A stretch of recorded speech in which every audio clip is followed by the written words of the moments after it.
MQM کے حوالے سے بات کرنے جا رہی ہوں. obviously ان کو قائم ہوئے 39 سال گزر گئے ہیں. کل کراچی میں ایک بڑا پاور شو بھی کیا گیا, لیکن اس شاندار تقریب میں نا ایک شخص ڈھونڈنے سے نہیں مل رہا تھا. اسے الطاف حسین کے بعد متحدہ کا طاقتور ترین شخص کہا گیا ہے. خالد مقبول کے چہرے کے پیچھے اسے اصل سربراہ کہا جاتا رہا ہے, لیکن وہ کہیں کھو گیا ہے. وہ ساتھ جو ہر پریس کانفرنس میں MQM پاکستان کے سربراہ خالد مقبول صدیقی کو حاصل ہوتا تھا, وہ کہیں کھو گیا ہے. گزشتہ روز MQM نے اپنا 39واں یوم تاسیس منایا. اسٹیج پر خالد مقبول صدیقی تھے, مصطفیٰ کمال تھے, فاروق ستار تھے, نسرین جلیل تھیں, سب نظر آ رہے تھے. لیکن اگر کوئی دکھائی نہیں دے رہا تھا نا تو وہ پارٹی کا senior deputy convener Aamir Khan تھا. لیکن ایسا پہلی بار تو نہیں ہوا. اس سال کے آغاز سے اب تک MQM پاکستان کے سربراہ خالد مقبول صدیقی نے آدھے درجن سے زائد کی پریس کانفرنس کی ہے. عامر خان صرف ایک پریس کانفرنس کے علاوہ کہیں نظر نہیں آیا, اور اس پریس کانفرنس میں بھی وہ بڑے خفا اور بجھے دکھائی دیے تھے. حالانکہ یہ 12 جنوری کا وہ تاریخی دن تھا جب MQM ایک بار پھر اکٹھی ہوئی تھی. فاروق ستار اور مصطفیٰ کمال نے پارٹی میں واپسی کا اعلان کیا تھا. خالد مقبول صدیقی نے پریس کانفرنس کی تھی تو عامر خان بالکل برابر میں ہی تو بیٹھے ہوئے تھے, بیچ میں کوئی دوسرا نہیں تھا. لیکن پھر نہ جانے کیا ہوا, وہ ساتھ پھر کبھی ایک ساتھ دکھائی نہیں دیا. MQM کے متحد ہونے کے صرف 3 دن کے بعد 15 جنوری کو MQM پاکستان نے بلدیاتی الیکشن سے بوائیکاٹ کا اعلان کیا. سربراہ خالد مقبول صدیقی پریس کانفرنس کرنے آئے تو ایک جانب فاروق ستار اور دوسری جانب مصطفیٰ کمال کھڑے تھے, لیکن پارٹی کے senior deputy convener Aamir Khan کہیں نظر نہیں آئے. لیکن ایک دن بعد خالد مقبول صدیقی نے پھر کانفرنس کی. یہاں بھی مصطفیٰ کمال اور فاروق ستار موجود تھے, لیکن senior deputy convener Aamir Khan غائب تھے. مردم شماری جیسا اہم موضوع, کراچی کے مسائل پر بات یا پھر لندن پراپرٹیز کیس میں فتح, MQM پاکستان کے سربراہ خالد مقبول صدیقی نے جب بھی پریس کانفرنس کی, پارٹی میں لوٹنے والے فاروق ستار اور مصطفیٰ کمال تو تھے, لیکن مبینہ طور پر پارٹی کو چلانے والا کہیں نہیں دکھائی دیا. حالانکہ صرف ایک سال پہلے جب ملک میں تحریک عدم اعتماد کا بڑا شور تھا, MQM پاکستان منظر عام پر چھائی ہوئی تھی, عامر خان اپنی پارٹی کو فرنٹ سے لیڈ کرتے ہوئے سیاسی جماعتوں کے سربراہان سے ملاقاتیں کر رہے تھے. تحریک عدم اعتماد آنے کے بعد بھی حکومتی وزراء جب MQM کے عارضی مرکز آتے تو وہ obviously عامر خان ہی تھے جو انہیں نہ صرف ویلکم کرتے تھے بلکہ ان کے ساتھ کھڑے ہو کر پریس کانفرنسز کرتے تھے. پارٹی سربراہ خالد مقبول صدیقی بھی جب میڈیا کے سامنے آتے تو عامر خان ہمیشہ برابر میں موجود ہوتے تھے, لیکن اب برابر یا قریب تو کیا, عامر خان دور تک بھی کہیں دکھائی نہیں دیتے ہیں. ذرائع بتا رہے ہیں ایسا کہ عامر خان پرانے ساتھیوں کی واپسی پر خوش نہیں ہیں. پاک سرزمین پارٹی کے متحدہ قومی موومنٹ میں انضمام پر تحفظات رکھتے ہیں. مصطفیٰ کمال اور دیگر PSP رہنماؤں کو پارٹی میں سینئر عہدے دینے کے حق میں بھی نہیں ہیں.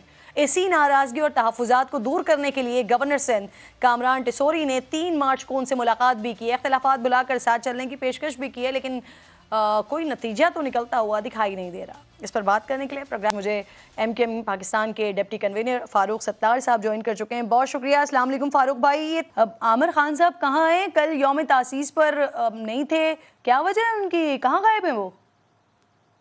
دیکھیں, سب سے پہلی بات تو یہ کہ ایک بڑے طویل عرصے کے بعد MQM پاکستان کا اتنا بڑا جلسہ ہوا, اور اگر کراچی کی حالیہ تاریخ میں جو گزشتہ سالوں میں جلسے ہوئے ہیں, شاید ان میں سب سے بڑا جلسہ 18 مارچ بروز ہفتہ یعنی کہ جو گزشتہ روز جلسہ ہوا MQM پاکستان کا, یہ 2 مہینے 7 دن کی پریپریشن تھی. 11 جنوری کو ہمارا انضمام ہوا ہے, اور اس میں رابطہ کمیٹی کے MQM کے تمام جو دھڑوں یا جو بکھرے ہوئے لوگ تھے وہ جب سب آئے تو اپنے ساتھ جتنے بھی مختلف علاقوں, اور یہ خالصتاً کراچی کے کارکنوں کا, کراچی کے حامیوں ہمدردوں اور کراچی کے شہریوں. جلسے میں فاروق بھائی عامر خان کیوں نہیں آئے؟ دیکھیں, عامر خان بھائی بھی نہیں تھے, فیصل سزواری بھائی بھی نہیں تھے, اور آپ کہیں گے تو محمد حسین بھائی بھی مجھے نظر نہیں آئے تھے, وسیم اختر بھائی بھی نہیں تھے. اب دیکھیں, میں سب کو بھائی کہہ رہا ہوں, اچھا کوئی نہ کوئی کسی نہ کسی وجہ سے نہیں تھا. کسی کے بارے میں مجھے پتہ چلا کہ شاید وہ ملک سے باہر گئے ہوئے ہیں, کسی کے بارے میں مجھے پتہ چلا کہ شاید انہیں کووڈ کی طرح کے کوئی سمٹمز ہیں, کسی کے بارے میں مجھے کہا گیا کہ وہ شہر میں نہیں ہے, کسی کے بارے میں کہا گیا کہ ان کی کوئی گھر کی بہت ضروری کوئی ایمرجنسی تھی. باقی سب ایک طرف, لیکن سی کنوینئر وہ نہیں تھے اور ڈپٹی کنوینئر کو نہیں معلوم. فاروق بھائی نہیں، میں یہ نہیں کہہ رہا کہ مجھے نہیں معلوم کہ وہ کہاں ہے کہاں نہیں ہے، لیکن اگر وہ کل کے پروگرام میں نہیں تھے تو میں تو جب گیا تھا 11 جنوری کو تو ماشاءاللہ عامر خان بھائی تو جو سیٹ میرے لیے رکھی گئی تھی اس پر بیٹھے ہوئے تھے، میں تو ان کے برابر میں جا کے بیٹھ گیا، میں نے تو اس بات پر بھی کوئی بات نہیں کی تھی، اور خالد مقبول بھائی نے ان سے 2 بار کہا بھی کہ آج یہ مصطفیٰ بھائی اور فاروق بھائی پہلی بار آئے ہیں تو آپ ان کو جگہ دے دیں، وہ آ جائیں گے تو زیادہ اچھا رہے گا، تو نہیں پھر دی بھی ایسا نہیں ہوا۔ تو مطلب میں نے تو ان کو دیکھا تھا 11 جنوری کو وہ تھے، اس کے بعد بھی کئی مرتبہ تھے، پھر مجھے نہیں معلوم کہ وہ کسی وجہ سے کم آ رہے یا نہیں آ رہے اور کل کے جلسے میں کیوں نہیں تھے۔ خالد مقبول بھائی سے میں استفسار اچھا، کروں گا۔ باقی یہ گورنر سندھ نے بھی 3 مارچ کو ایک عام ملاقات کی تھی نا، اس بیٹھک میں کیا ہوا؟ کیوں بات نہیں بن سکی؟ کیوں عامر خان کے تحفظات دور نہیں کر سکے؟ اب یہ تو مجھے نہیں معلوم کہ تحفظات ہے یا نہیں ہے، اور گورنر سندھ کامران ٹیسری بھائی سے ملاقات ہوئی تھی تو اس میں کوئی ان کے تحفظات پر بات ہوئی تھی، بلکہ گورنر سندھ کامران ٹیسری بھائی تو پھر ان کی دعوت پر ان کے گھر بھی تشریف لے گئے تھے، اور ان کے گھر جا کر بھی انہوں نے اپنے ہاتھوں سے کچھ نہاری بنائی تھی، وہ کھائی تھی اور کھا کر آئے تھے۔